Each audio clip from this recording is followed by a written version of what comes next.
Hello everyone, welcome to Gyanpeeth class. आज का हमारा टॉपिक रहेगा पॉलिटिकल थॉट ऑफ कॉन्फ्यूशियस। ये हमारा यूजीसी नेट में पॉलिटिकल थॉट का चैप्टर फर्स्ट है। ठीक है, जिसमें हम कॉन्फ्यूशियस के बारे में पढ़ेंगे। जैसा कि हम सब जानते हैं कि 25 फरवरी के लगभग चांस है कि जो पॉलिटिकल साइंस का एग्ज़ाम है वो होगा। ठीक है, तो तब तक मेरी कोशिश रहेगी कि मैक्सिमम मैं पॉलिटिकल थॉट्स अलग अलग थिंकर के आपको यहाँ पे करवा दूँ। तो अगर आपको वीडियो पसंद आती है तो सब्सक्राइब करें और शेयर करें, ताकि जो लोग कोचिंग अफोर्ड नहीं कर पा रहे उनकी हेल्प हो जाए। तो चलिए मैं शुरू करता हूँ कॉन्फ्यूशियस।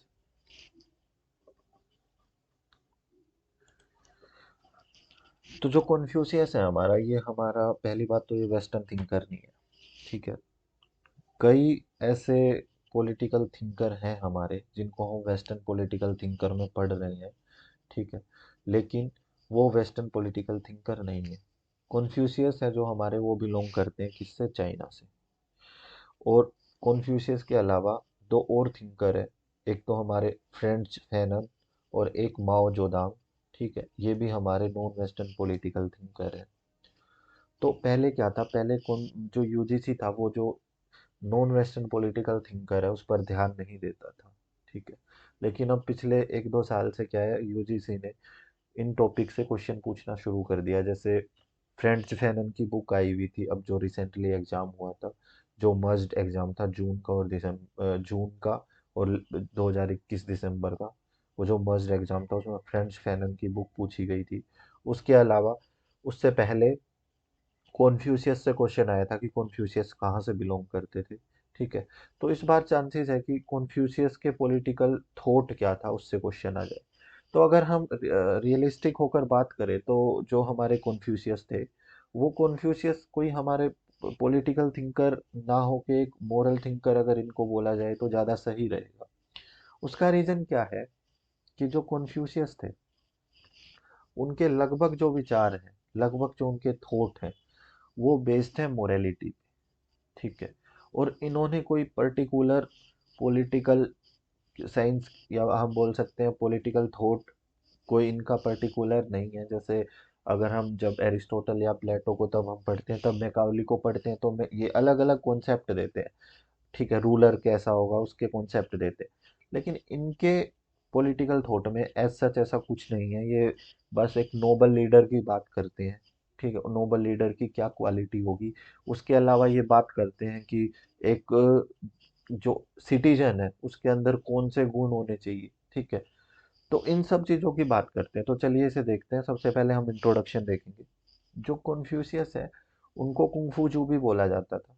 ठीक है, हमें कॉन्फ्यूशियस याद रखते हैं क्योंकि कॉन्फ्यूशियस से ही लिखा आता है। उसके अलावा इनका जन्म कब हुआ, इनका जन्म 551 बीसी में हुआ। तो इनका क्या है ना कि जो थिंकर हमारे, जिनकी हमारे पास एग्जैक्ट डेट ऑफ बर्थ नहीं है, उनमें से कॉन्फ्यूशियस भी एक है। तो ये जो डेट है 551, ये अलग अलग बुकों में अलग अलग है। ठीक है, लेकिन हम जनरली ये मान के चलते हैं और ये पूछी भी नहीं जाती है। ठीक है, अब उनकी बात करें तो वो एक थिंकर थे। ठीक है, पॉलिटिकल फिगर थे और चाइना के फर्स्ट टीचर थे। उसके अलावा अ, वो क्या थे, फाउंडर थे किसके, रू स्कूल ऑफ चाइनीज थॉट। अब रू क्या है, रू स्कूल ऑफ चाइनीज थॉट क्या है, रू बेसिकली एक एक तरीके से हम बोल सकते हैं एक आइडियोलॉजी है। जैसे हम जब बुद्धिज्म पढ़ते हैं, ठीक है, जब हम जैनिज्म पढ़ते हैं, तो उस तरीके से अगर हम बुद्ध का, अगर हम बुद्धिज्म के अगर हम प्रोपाउंडर देखें तो हम जानते हैं सिद्धार्थ गौतम बुद्ध थे। उसी तरीके से जो एक रू स्कूल ऑफ चाइनीज थॉट करके, रू क्या है, एक पर्टिकुलरली एक आइडियोलॉजी है। ठीक है, जिसके क्या थे, ये प्रोपाउंडर थे, इसलिए इन्हें फाउंडर ऑफ रू स्कूल ऑफ चाइनीज थॉट भी बोला जाता है। His ideas about creating social and political harmony.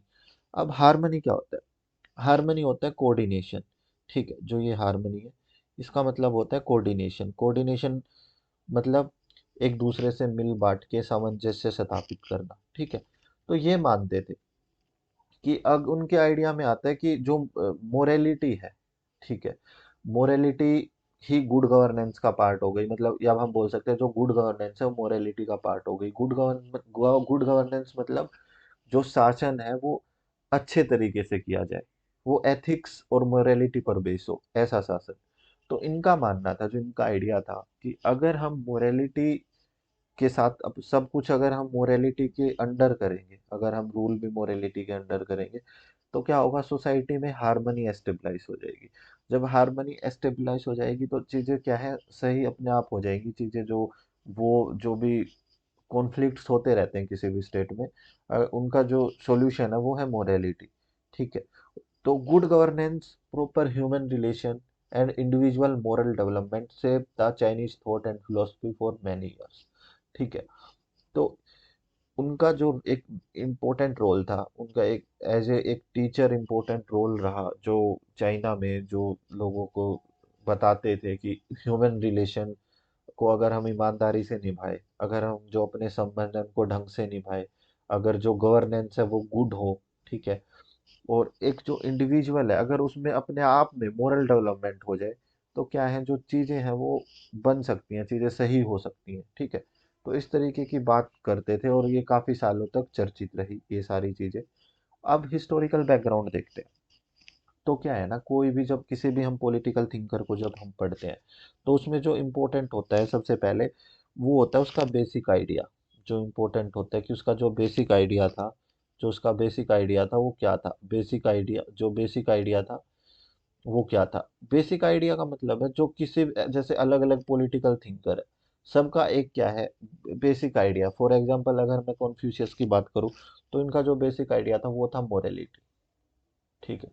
तो इन्होंने जितनी भी बातें की उनमें मोरालिटी की बात आएगी। इससे क्या होगा, अगर हम ये चीज याद रख के इसलिए चलेंगे क्योंकि अगर मान लो, अगर हम कोई पॉलिटिकल थॉट, अगर हम किसी थिंकर का थॉट भूल जाते हैं, और क्वेश्चन में हमारे पास कई बार क्वेश्चन ऐसा आ जाता है कि अगर हमें उसका बेस आइडिया पता है, तो उससे क्या है, हम सही आंसर तक पहुंच जाते हैं। तो इसलिए हमें हर थिंकर का बेस आइडिया पता होना चाहिए। जैसे अगर हम बात करें बेंथम की, तो बेंथम का जो बेसिक आइडिया था वो था अधिकतम लोगों का अधिकतम सुख। तो ये बेंथम बात करते हैं इस चीज की, अधिकतम लोगों के अधिकतम सुख की। तो ये हम इस तरीके से हर एक राइटर का बेसिक आइडिया उठाते चलेंगे और उससे हम क्या करेंगे, उसके थॉट को याद करने की कोशिश करेंगे। और जो भी मतलब उनका बेसिक आइडिया है, वो कहाँ से निकल कर आता है कि जिस टाइम पर वो पैदा हुए उस टाइम पर उस स्टेट का माहौल कैसा था। अगर हम कन्फ्यूशियस की बात करें तो हम जानेंगे जब कन्फ्यूशियस बड़े हो रहे थे उस टाइम पे वहाँ की जो मोरालिटी थी और सोशल ऑर्डर थी उसका डिके हो रहा था। वो बिल्कुल एक तरीके से तहस नहस हो चुकी थी। तो अब ये जिम्मेदारी दी गई कॉन्फ्यूशियस को कि उसे रिस्टोर करके एक प्रॉपर तरीके से कल्चरल पॉलिटिकल ऑर्डर में क्या लाया जा सके स्टेट को। ठीक है। तो इसलिए वो मोरालिटी की बात करते हैं और बेसिक आइडिया उनका मोरालिटी बनता है। ठीक है। अब आगे बढ़ते हैं। आगे क्या है, आगे है कॉन्फ्यूशियस की कुछ टीचिंग। कॉन्फ्यूशियस को ऐसा मानते थे कि जो उन्हें ज्ञान अर्जित है वो एंशियंट से, जो उन्हें ज्ञान मिला है वो उनके एंशियंट से मिला है। ठीक है। जो उन्हें ज्ञान मिला है एंशियंट से मिला है, और जो उनका ज्ञान है, जो उनकी टीचिंग्स है, वो अलग अलग क्या है, बुक्स में हमें देखने को मिलती है। जिसे हम मानते हैं कि कॉन्फ्यूशियस की बुक्स है, या कॉन्फ्यूशियस का जिनमें जिक्र है वो बुक क्या है, कॉन्फ्यूशियस की बुक मानी जाती है। क्योंकि क्या है, कॉन्फ्यूशियस की कोई ऐसी पर्सनल बुक नहीं है जिनके कॉन्फ्यूशियस ऑथर रहे हो। कॉन्फ्यूशियस ने कोई भी बुक अपने हाथ से नहीं लिखी है। ठीक है। तो उनका मानना है कि जो उनकी टीचिंग्स है वो उन्हें एंशियंट से मिली है। और जो उनकी टीचिंग है वो किस में मिलती है हमें, वो उनकी टीचिंग जिसमें मिलती है, उन बुकों को बोलते हैं फाइव क्लासिक्स। फाइव क्लासिक्स बोलते हैं, जो जिनमें पॉलिटिकल थॉट देखे जाते हैं, किसके, कॉन्फ्यूशियस के। ठीक है। तो उसमें से जो पहली है, पहली हो गई हमारी बुक ऑफ चेंज, दूसरी हो गई बुक ऑफ हिस्ट्री, तीसरी हो गई हमारी बुक ऑफ पोइट्री। ठीक है, बुक ऑफ ओट्स या बुक ऑफ पोइट्री। उसके अलावा चौथी हो गई हमारी book of rights, book of rights, और पांचवी हो गई हमारी स्प्रिंग एंड ऑटम एनल्स करके। ठीक है। तो ये सारी बुक्स हैं जिसमें फाइव क्लासिक्स हैं, बेसिकली ये हमें याद रखने हैं। इसके अलावा जैसे उनकी कुछ और बुक्स हैं जो उनके डिसिपल्स वगैरह ने लिखी है। ठीक है। और जो उसके फॉलोअर थे उन्होंने लिखी है। ये बुक मैंने राजेश मिश्रा से उठाई है, जो उनकी ये पूछी जाने के चांसेस है। एक तो ये फाइव क्लासिक्स हो गए मेन। इनमें तो क्या है, फाइव क्लासिक्स, इनमें तो इसका प्रॉपर क्या है, थॉट मिलेगा ही मिलेगा। उसके अलावा जैसे एक बुक हमारी हो गई बुक ऑफ डॉक्यूमेंट्स, उसके अलावा कन्फ्यूशियस से क्लासिको पोइट्री, ये बुक ऑफ राइट क्या है, ये 5 क्लासिक्स में ही है। ये जो बुक ऑफ राइट है ये 5 क्लासेस में ही है ऊपर ये रही। ठीक है, तो ये हमें याद रखनी है, ये हमें याद रखनी है। यहाँ से क्वेश्चन आने के चांस इस बार हो सकता है कि आ ही जाए, क्योंकि पिछली बार फ्रेंच फैनन की बुक पूछी गई थी। ठीक है, अब बात करते हैं कि उनका थॉट क्या था, वो क्या मानते थे। ही believe that reform would come through educating leaders, ये एजुकेटिंग लीडर एक साथ लिखा हुआ है, इसे अलग कर लीजिएगा, ये गलती हो गई पीडीएफ बनाते वक्त। तो एजुकेटिंग लीडर्स, तो उनका मानना था कि अगर हम लीडर्स को एजुकेट कर दें, अगर हम लीडर्स को एजुकेट कर देते हैं तो उससे क्या होगा, उनको अगर हम फिलोसफी और क्लासिक्स की शिक्षा दे देते हैं तो उससे सोसाइटी में रिफॉर्म आएगा। ठीक है, ये मानते थे। तो एक ये पॉलिटिकल थॉट का हम मान सकते हैं उनका, कि वो लीडर्स के बारे में उनके क्या ख्याल थे, कि वो पढ़े लिखे होने चाहिए।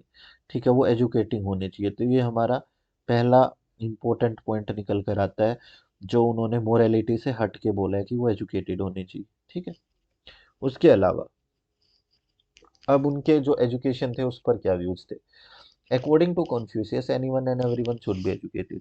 तो जो कन्फ्यूशियस है वो मानते थे कि जो शिक्षा है वो सबको मिलनी चाहिए, वो शिक्षा में पार्शियलिटी नहीं करते थे कि मेल को मिलेगी फीमेल को नहीं मिलेगी, अमीर को मिलेगी गरीब को नहीं मिलेगी, ऐसा कुछ नहीं था। उन्होंने बोला education to all regardless of the status, कि एजुकेशन बिना हर परिस्थिति में क्या है, एजुकेशन देनी चाहिए बिना अमीरी गरीबी देखे। ठीक है, बिना क्लास देखे बिना स्टेटस देखे, क्या है, हमें एजुकेशन सबको सबको प्रोवाइड करनी चाहिए।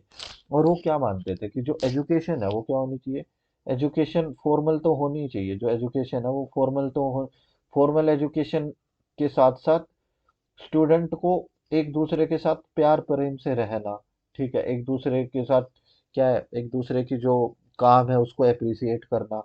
ठीक है, उसको अप्रिसिएट करना, ये चीज़ आनी चाहिए। और साथ साथ फॉर्मल एजुकेशन के साथ क्या थी, फॉर्मल एजुकेशन के साथ मॉरल एजुकेशन का भी क्या है, हमें ख्याल रखना चाहिए। तो ये बात बात मानते हैं। तो एजुकेशन को लेके उनके क्या व्यूज है, एजुकेशन सबको मिलनी चाहिए, हर स्थिति में मिलनी चाहिए। दूसरी बात, फॉर्मल एजुकेशन के साथ साथ मोरल एजुकेशन की भी कॉन्फ्यूशियस बात करते हैं, क्योंकि हमने देखा कि बेस आइडिया तो उनका क्या था, उनका बेस आइडिया मोरालिटी मोरालिटी ही था।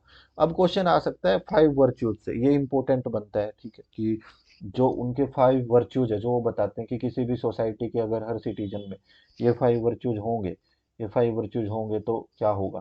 तो सबसे पहले बात करते हैं हम किसकी, बेनवोलेंस या बेनिवोलेंस और ह्यूमैनिटी, कंपैशन। इनका एक ही मतलब है, कंपैशन का मतलब हो गया करुणा, कंपैशन का मतलब हो गया करुणा। ठीक है, तो करुणा और ह्यूमैनिटी मतलब हो गया इंसानियत। जो ये ह्यूमैनिटी है इसका मतलब हो गया इंसानियत। ठीक है, इंसानियत, इंसानियत। तो अब क्या है, ये मानते थे कि ये मानते थे कि लोगों में इंसानियत की भावना होनी चाहिए, लोगों को एक दूसरे का दुख समझ आना चाहिए। कि मान लो कोई एक पर्सन दुखी है, अगर कोई हमारा पड़ोसी दुखी है तो हमें समझ आना चाहिए कि हाँ ये दुखी है, और उसको क्या है, हमें ह्यूमैनिटी के नाते उसको सपोर्ट करना चाहिए, इमोशनल सपोर्ट देना चाहिए। ठीक है, तो ये मानते थे कि एक पहला जो वर्च्यू है वो बेनवोलेंस ह्यूमैनिटी होना चाहिए, जिसका मतलब है कंपैशन। दूसरा दूसरा जो वर्च्यू है वो है प्रोपराइटी। ठीक है, प्रॉपर्टी नहीं प्रोपराइटी। ठीक है, कई बुक में प्रॉपर्टी लिख देते हैं लेकिन यहाँ प्रोपराइटी। प्रोपराइटी का मतलब क्या है, प्रोपराइटी का मतलब होता है परोपकारिता। ठीक है, परोपकारिता या परोपकार, परोपकार की भावना। ठीक है, परोपकार की भावना होनी चाहिए, इसका मतलब परोपकार की भावना, उसका जो बिहेवियर है वो मोरल होना चाहिए, सोशल होना चाहिए। ठीक है, उसकी जो है वो दूसरों की हेल्पफुल, दूसरों की हेल्प करे, दूसरों की हेल्प करे, ये परोपकार हो गया। ठीक है, दूसरों की हेल्प करे। उसके अलावा बड़ों की रिस्पेक्ट करे, ये बड़ों की रिस्पेक्ट करे, ये हो गया। ठीक है, मोरल बिहेवियर हो गया, सोशल और मोरल बिहेवियर। तीसरा जो वर्च्यू है वो है राइटनेस और जस्टिस, यानी जो भी वो न्याय करेगा, जो भी वो न्याय करेगा वो तर्कसंगत न्याय होगा। जो न्याय होगा तर्कसंगत होगा, तर्कसंगत न्याय करेगा। ठीक है, तर्कसंगत न्याय करेगा, सही न्याय करेगा, तर्कसंगत न्याय करेगा। ठीक है, न्याय किस पर बेस होगा, सही न्याय न्याय होगा। न्याय जो बेस होगा वो किस पर होगा, न्याय बेस होगा किस पर, मोरालिटी पर। ठीक है, मोरालिटी को देखते हुए क्या करेगा, जस्टिस करे। उसके अलावा बात करते हैं विजडम की, नॉलेज की, या familiarity with truth and fact. उसको क्या है, हमेशा ज्ञान की तलाश होनी चाहिए, ठीक है, ज्ञानी होना चाहिए, ठीक है, वो उसे पता होना चाहिए क्या सही है क्या गलत है, क्या सत्य है क्या असत्य है, सत्य है सत्य का ज्ञान, ठीक है, उसे इसने विजडम और नॉलेज बोला। उसके बाद आता है ट्रस्ट वर्दीनेस और इंटीग्रिटी। इसमें ये क्या है, मोरल कैरेक्टर आ जाता है। ट्रस्ट वर्दी और इंटीग्रिटी का मतलब हो गया कि हर हर इंसान अपना काम अच्छे से करे। जैसे कोई अगर करप्शन ना करे, अगर कोई करप्शन करता है तो उसे हम क्या बोलते हैं, अगर कोई करप्शन कर देता है तो हम उसे बोलते हैं इसने अपनी इंटीग्रिटी गिरा ली बिल्कुल, ठीक है, कुछ पैसे लेने के चक्कर में। तो वो मेंटेन रखे, अपना काम जिम्मेदारी से करे, ठीक है, तो अपना मोरल करेक्टर बना के रखे। जैसे हम मानते हैं कि जो एक टीचर है, उसका टीचर का काम है पढ़ाना, तो वो अगर पढ़ाई पढ़ाने पर ज़्यादा ध्यान दे, मोर देन क्या, मोर देन पैसा कमाने के, ठीक है, तो वो उसका काम है। उसके अलावा जैसे हम पुलिस प्रशासन की बात करते हैं, तो पुलिस प्रशासन से हमारा क्या है कि भाई पुलिस प्रशासन अपना काम सही से करे, ठीक है, करप्शन ना करे, तो ये क्या है, इंटीग्रिटी, ठीक है। तो अब ये थे 5 virtues: benevolence, propriety, righteousness, wisdom, trustworthiness, ठीक है, ये। अब उसके बाद बात करते हैं नोबल लीडर की। ये यहाँ से क्या है कि ये बात करता है, ये इसका ये मान सकते हैं हम, ये एक ऑफिशियल तरीके से इसकी पॉलिटिकल थॉट का हिस्सा है नोबल लीडर, ठीक है। नोबल लीडर को द जेंटलमैन जूंजी बोला गया। जूंजी क्या है, चाइनीज वर्ड है, जेंटलमैन जूजी, जूंजी। तो उसकी क्या है, उसकी क्या खासियत होनी चाहिए, वो एक एन एग्जेम्पलरी नोबल लीडर। अब एग्जेम्पलरी क्या होता है, ठीक है, अब एग्जेम्पलरी वो होता है जिसके एग्जाम्पल दिया जा सके। फॉर एग्जाम्पल अगर हम बात करें, जब हम मर्यादा पुरुषोत्तम श्री राम की बात करते हैं, तो हम उसे कैसे देखते हैं कि जो राम थे, उसे एक इंस्पिरेशन की तरह देखते हैं कि राम थे, वो एक आइडियल इंसान थे, हैं, हमें उसके मार्ग पर चलना चाहिए, ठीक है। तो हम ये चीज देखते हैं, उसका एग्जाम्पल लेते हैं, ठीक है। जैसे हम उसके अलावा हम कलाम जी की जब बात करते हैं, अब्दुल कलाम की जब बात करते हैं, तो हम मानते हैं कि जो अब कि अगर हमें जो इंडियन होना चाहिए तो अब्दुल कलाम जैसा होना चाहिए, ठीक है, जो इंडियन होना चाहिए तो अब्दुल कलाम जैसा होना चाहिए। तो ये क्या है कि ये एग्जाम्पल के लिए बता रहा हूँ मैं कि अब्दुल कलाम जी, ठीक है। तो ये क्या है, ये एग्जाम्पल है, एग्जाम्पलरी, ये एग्जाम्पल है, ये एग्जाम्पल सेट हो चुके हैं कि हमें इन जैसा होना चाहिए, ठीक है। तो उस तरीके से ये मानता है कि जो नोबल लीडर है, वो ऐसा होना चाहिए कि जो एग्जाम्पल बन सके, जिसके जो लोगों के लिए इंस्पिरेशन बन सके, ठीक है। और जूनजी, जो कि मतलब जी एक चाइनीज वर्ड है जूनजी, तो इसे भी हम याद रखेंगे, ठीक है, जूनजी। तो ये क्या मानता है कि जो जेंटलमैन है, जूनजी जेंटलमैन है, वो एक आइडियल फिगर होना चाहिए, ठीक है। आइडियल फिगर की वही बात करते हैं, आइडियल फिगर का मतलब हो गया आदर्श। आदर्श में वही सारी चीजें कि वो मोरल होना चाहिए, ठीक है, वो अपनी प्रजा के दुखों को देखने वाला होना चाहिए, ठीक है।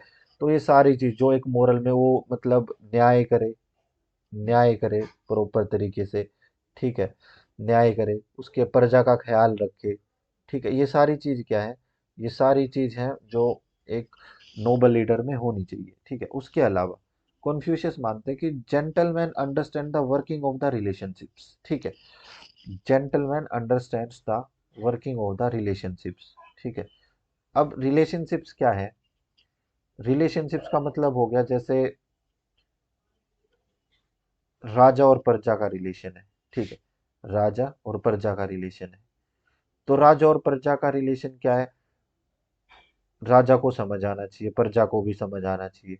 उसके अलावा जैसे ये 5 रिलेशन की बेसिकली बात करता है, जो कि बहुत ज़्यादा इंपॉर्टेंट नहीं है, इसलिए मैंने इस पीडीएफ में उन्हें डाला नहीं है, क्योंकि हम हमारे पास टाइम कम है। हम उतना ही पढ़ेंगे जहाँ से पेपर बन सकता है, ठीक है। तो उसमें 5 में वैसे मैं बता देता हूँ, 5 में वो राजा प्रजा की बात करता है, पितर की बात करता है, हस्बैंड वाइफ की बात करता है, भाई भाई की बात करता है, और मित्र मित्र की बात करता है। तो ये 5 रिलेशनशिप्स की, ये जो है कॉन्फ्यूशियस है, ये बात करता है 5 रिलेशनशिप्स की। तो अब जैसे जो पुत्र है और बेटा है, तो वो ये बात करता है कि मतलब जो पितर है, पितर नहीं, सॉरी सॉरी, जो पुत्र है उसे अपने पिता की रिस्पेक्ट करनी चाहिए, और जो पिता है उसको भी अपनी ड्यूटी समझनी चाहिए अपने पुत्र की तरफ, ठीक है।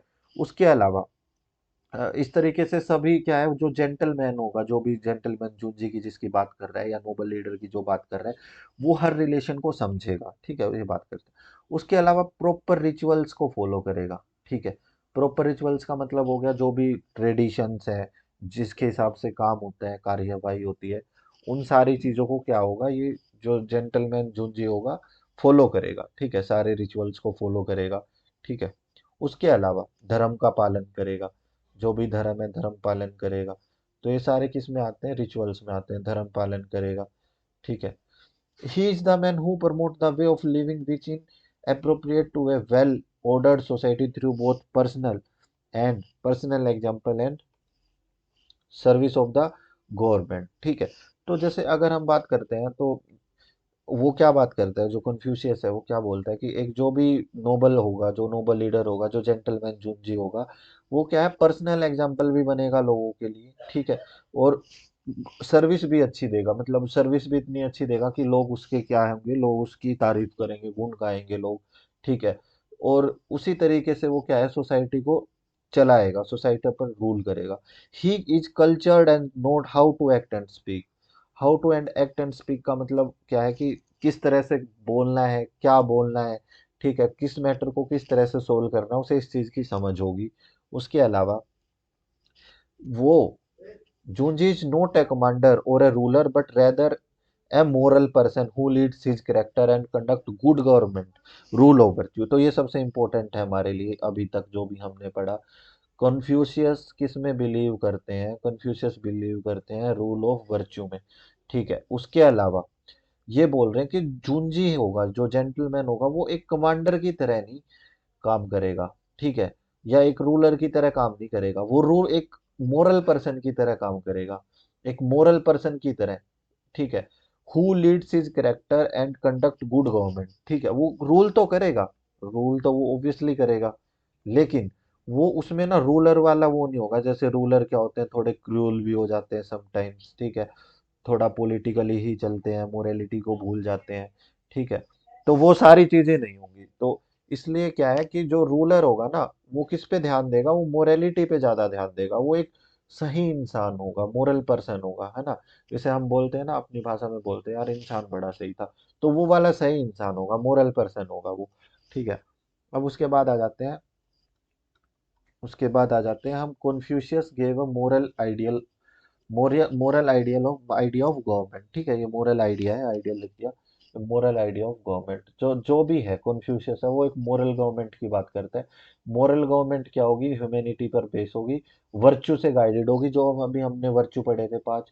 उसके अलावा गवर्नमेंट बाय मोर एग्जांपल, जैसे फैक्टर ऑफ गवर्नमेंट। उसके बाद बात करते हैं कि ये गवर्नमेंट है जो एग्जाम्पल होगी, मतलब कि इसका मोरालिटी का एग्जाम्पल होगी। ठीक है, उसके अलावा जो फैक्टर है कि गवर्नमेंट क्या क्या काम करेगी, मतलब उनका मानना है कि जो गवर्नमेंट है उसका क्या क्या काम है, सफिशिएंट फूड प्रोवाइड करना, सफिशिएंट आर्मी प्रोवाइड करना। ठीक है, और people's confidence in the ruler. ठीक है, जो जो भी वहाँ के पीपल है, प्रजा है, जो प्रजा को कॉन्फिडेंस कॉन्फिडेंस है वो हमें रूलर में दिखना चाहिए। ठीक है, वो प्रजा अपने रूलर को लेके श्योर होनी चाहिए। तो ये थे इसके पॉलिटिकल थॉट। उसके अलावा इसके कुछ इंपॉर्टेंट कोट्स हैं जो पूछे जा सकते हैं। ठीक है, पेपर में वैसे तो कोट्स नहीं पूछे जाते। ठीक है, क्योंकि कोट्स कुछ कुछ होते हैं, ये मुझे अच्छे लगे तो मैंने ये उठा लिए। ठीक है, तो क्या है कि by three method we may learn wisdom, first by reflection which is noblest, second by imitation which is easiest, and third by experience. ठीक है, तो ये थोड़ा सा इसे हम पढ़ लेते हैं। क्या है कि ना, जो कॉन्फ्यूशियस का जो पहला कोट है वो क्या है कि विजडम हमें 3 तरीके से मिल सकती है। पहला तरीका है रिफ्लेक्शन। अब रिफ्लेक्शन का मतलब हो गया कि हमने किसी को देखा और उसे देख के अपने जीवन में उसकी बात अपना ली। ठीक है, जो हमने देखा किसी को, रिफ्लेक्शन का मतलब परिवर्तन ही होता है। तो हमने किसी को देखा, मान लो मैं इंस्पायर हो गया किससे, मैं एपीजे अब्दुल कलाम से इंस्पायर हो गया। ठीक है, मैं एपीजे अब्दुल कलाम से इंस्पायर हो गया, और मैंने उनका उनकी जो लाइफ आइडियोलॉजी थी वो मैंने अपनी लाइफ में अपना ली। ठीक है, तो ये इसको सुप्रीम मानता है। वैसे ये 3 आइडिया बताता है, लेकिन ये इसको सबसे सुप्रीम मानता है कि ये सबसे सुप्रीम है, सबसे टफ और सुप्रीम है ये, कि किसी को किसी से देखो और किसी के जैसा बनने का ट्राई करना। दूसरा है सबसे आसान, वो क्या है, बाय इमिटेशन। इमिटेशन का मतलब होता है कि हमने दूसरे को देख लिया कि भाई ये क्या है यार, दूसरा जो भी कर रहा है हम वही बात मान लेंगे। दूसरे ने अगर दूसरा गाड़ी ले रहा तो हम गाड़ी ले लेंगे। अगर दूसरा छत से कूद रहा छत से कूद जाएंगे। मतलब एग्जाम्पल की बात है कि दूसरे की नकल करना, इमिटेशन, ठीक है, ये सबसे आसान है। और थर्ड है अनुभव। मैंने इसमें एक बात गलत बोल दी, इसमें ये सबसे नोबलेस्ट मानता है, ये सबसे अच्छा है। नोबलेस्ट मतलब सबसे बढ़िया है, क्योंकि हमारे हमारे वो बोलते हैं ना, एक कहावत है कि हमें इतनी जिंदगी नहीं मिली कि हम हर गलती अपने अनुभव से सीखे। कुछ चीजें हमें दूसरों की गलतियों से सीख के अपने जीवन में अपना लेनी चाहिए। ठीक है, तो वही वाली बात है, ये नोबलेस्ट तरीका है रिफ्लेक्शन। उसके बाद जो ये इजीएस्ट तरीका है इमिटेशन, दूसरे की नकल करना। और थर्ड को बोलता है ये सबसे मुश्किल, और सबसे मुश्किल बीट रेस्ट। इसमें क्या है बीट रेस्ट में, इसमें हमें क्या है, हर चीज अपने अनुभव से सीखनी है, एक्सपीरियंस पर बेस है हर चीज। जो हर चीज है वो हमें अनुभव से सीखनी है। तो ये तीन मेथड वो विजडम गेन करने के बताता है, रिफ्लेक्शन, इमिटेशन और एक्सपीरियंस। उसके अलावा एक ये बोलता है, the man who ask a question is a fool for a minute, the man who does not ask is a fool for life. अच्छा, जैसे हम ये ना जैसे हम क्लास में बैठे हैं, हमारे मन में कोई क्वेश्चन आया, हम टीचर से नहीं पूछ रहे, तो हमें लगेगा यार कभी बच्चे बेइज्जती कर दे कि इसे ये भी नहीं आया क्या। ठीक है, तो वो क्या है कि ये बोल रहे हैं कि अगर जो क्वेश्चन पूछ लेता है ना, वो 1 मिनट के लिए मूर्ख बन जाता है कि भाई इसे नहीं आता। लेकिन जो नहीं पूछता वो क्या है, पूरी लाइफ के लिए मूर्ख बन जाता है। ठीक है, उसके अलावा कन्फ्यूशियस बोलते हैं, कन्फ्यूशियस का जो लास्ट है, कि कन्फ्यूशियस बोलते हैं कि a bowl of rice to a man, give a bowl of rice to a man, you will feed him for a day. तुम किसी आदमी को अगर खाना देते हो, एक बाउल ऑफ राइस दे देते हो, तो उसकी एक बार की भूख शांत हो जाएगी। इससे अच्छा है तुम उसे जो खाना है बनाना सिखा दो। या जैसे चावल का एग्जांपल लिया, तो ये बोलना चाहता है कि किसी को खाना देने की बजाय तुम उसे ये बता दो कि वो खाना कैसे बनता है। किसी को फसल देने की वजह से बता दो फसल कैसे उगती है। ठीक है, ताकि उसको पूरी लाइफ उसकी जो जिंदगी है वो बन जाए। ठीक है, ताकि वो हर डिपेंड ना रहे किसी पे, कि अब आज मुझे इसने दे दिया कल मुझे ये देगा। तो ये सारे क्या थे, ये सारा हमने पढ़ा कॉन्फ्यूशियस। ठीक है, अब इसकी जो मैंने ट्रिक बना रखी है इसकी बुक्स को याद करने की, कि जो जो बुक इंपॉर्टेंट है, ठीक है, उसको याद करने की एक ट्रिक बताता हूँ, फिर आज की क्लास हम पूरी करेंगे, कंप्लीट हो जाएगी हमारी। ठीक है, तो वो ट्रिक क्या है, मैंने एक बेसिकली एक सेंटेंस बना रखा है। उस सेंटेंस से मैं क्या करूंगा, उस सेंटेंस से मैं जो बुक है उनको याद करूंगा। और इससे अगर ये बुक हम अब ये सेंटेंस याद है तो हमें सारी बुक याद हो जाएंगी। तो सबसे पहले क्या है, कॉन्फ्यूशियस सेज, क्या है, कॉन्फ्यूशियस, कॉन्फ्यूशियस सेज, यानी कॉन्फ्यूशियस ने कहा, क्या कहा, कि कि मैं मैं एक बुक लिखूंगा। कौन सी बुक लिखूंगा, बुक ऑफ एक बुक लिखूंगा, बुक ऑफ डॉक्यूमेंट, एक book of document, book of document लिखूंगा। ठीक है, मैं क्या लिखूंगा, ये बुक ऑफ डॉक्यूमेंट्स लिखूंगा। ठीक है, और उसमें बताऊंगा किसके बारे में, क्लासिको पोइट्री के बारे में। मैं ए बुक ऑफ डॉक्यूमेंट लिखूंगा, लिखूंगा लिखूंगा क्लासिक ऑफ पोइट्री के बारे में, क्लासिक्स ऑफ पोइट्री के बारे में, पोइट्री के बारे में।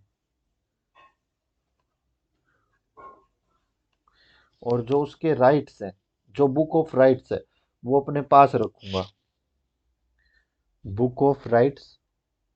और यहाँ पे मैं एक वर्ड भूल गया, और बुक ऑफ राइट्स मैं अपने पास रखूंगा, बुक ऑफ राइट्स मैं अपने पास रखूंगा, मैं अपने पास रखूंगा, पास रखूंगा। ठीक है, ताकि हिस्ट्री में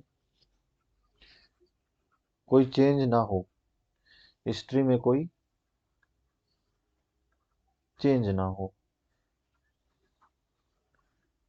चेंज ना हो। अब देखो, अगर मैं लॉजिकल बताऊं तो इसका लॉजिकली कोई मतलब नहीं है इसमें। जो मैंने सेंटेंस लिखा ये बस मैंने, आप खुद के भी बना सकते हो, खुद के भी लिख सकते हो, लेकिन ये मैंने क्या है ना, ये मैंने अपना बना रखा है, तो मैं बता दूं तो एक बुक है जो कॉन्फ्यूशियस से रिलेटेड है, कॉन्फ्यूशियस सेज। एक बुक है उसकी, बुक ऑफ डॉक्यूमेंट, जो ये बुक है, बुक ऑफ डॉक्यूमेंट, ठीक है, ये हो गई पहली बुक, ये हो गई दूसरी बुक, ठीक है। और उसके अलावा एक बुक है तीसरी, क्लासिक ऑफ पोइट्री, ठीक है, ये हो गई तीसरी। बुक ऑफ राइट्स हो गई चौथी, ठीक है। राइट, इस राइट को हम वो वाला राइट लेंगे, किसी चीज़ के राइट हम रख लेते हैं ना अपने पास कि उनका कोई यूज नहीं कर सकता पेटेंट करवा के, तो वो वाले नहीं है, लेकिन ये बुक ऑफ राइट्स मैंने जस्ट लिखा है याद करने के लिए। बुक ऑफ राइट्स मैं अपने पास रखूंगा। एक अब आ गया, ताकि हिस्ट्री में कोई चेंज ना हो, हिस्ट्री, तो एक बुक आ गई history, book of history, change ना हो, एक बुक आ गई बुक ऑफ चेंज, ठीक है। तो ये सारी कॉन्फ्यूशियस की इसमें बुक हो गई, ठीक है। तो आज का ये हमारा लेक्चर था। अगर वीडियो पे रिस्पॉन्स ठीक रहा तो मैं आगे क्या है सारे बारी बारी करके हर पॉलिटिकल थॉट को आपके सामने कवर करूंगा। और नेक्स्ट वीडियो में मैं इसके 4-5 क्वेश्चन भी बता दूंगा जो क्वेश्चन बनने के चांस रहते हैं, ठीक है। तो तब तक के लिए लाइक करें, कमेंट करें, और कोई भी चीज़ अगर आपको नहीं समझ में आई है तो वो आप कमेंट सेक्शन में डाल दें, मैं वो देख के आपको वहीं पे रिप्लाई कर दूंगा, ठीक है। और सब्सक्राइब और शेयर करना ना भूलें। Thank you so much.